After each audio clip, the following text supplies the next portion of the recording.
members of the Big Ten, the Maryland Terrapins, were in Chicago for Big Ten Media Days, dressed to impress. The pants, the tie, they look the part, but can they play the part? Hello, everyone. Welcome inside our Campus Insiders studios. I am Shae Peppler alongside our Maryland insider, Rachel Klein. And Ray, Coach Etzel said yesterday that the Terps are playing in the toughest division in the toughest conference. But where are the biggest question marks surrounding this team this season? Well, in the past years, Maryland's had a lot of question marks, but this year there seems to be just one, and that's on the offensive line. They brought in a new offensive line coach from LSU, Coach Stud. He's not only doing well recruiting, he's doing a lot with the offensive line itself. They've got two freshmen in Derwin Gray and Damian Prince coming in who could have immediate impact.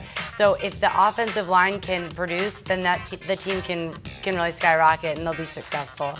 With the wide receiver, Stefon Diggs suffered a broken leg last season, ironically in the exact same game as Dion Long did. He says he's 110% to go for this season, but what can opposing Big Ten defenses expect from Diggs? Well, the thing about Stefon Diggs is you really can't know what to expect. He's so dynamic. I mean, he really can make guys miss. He can do a lot that other players can't do just from natural ability. One-handed grabs. Last year he fell basically on the ground, hit his knee, got himself back up, and ran into the end zone. I mean, he's just a freak athlete. So he can do a lot in the wide receiving game, but he also contributes on special teams. So that's another big factor that teams have to watch out for. So he can really beat you in two ways. Tough end of the Terps schedule as they could possibly face 5 ranked opponents there at the end of the year. So, Rach, what are realistic expectations for Terps fans?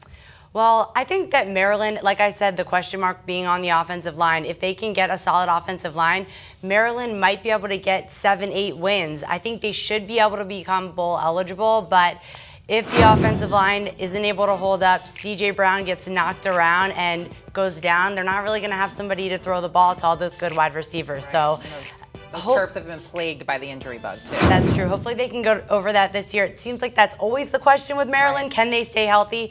If they can, they can do some damage in the Big Ten. All right, Rachel Klein, thanks so much for the insight. Well, we are covering the Big Ten from all angles here on Campus Insiders. Be sure to hear what our Northwestern insider has to say about the distractions in Evanston. You can find that only on CampusInsiders.com.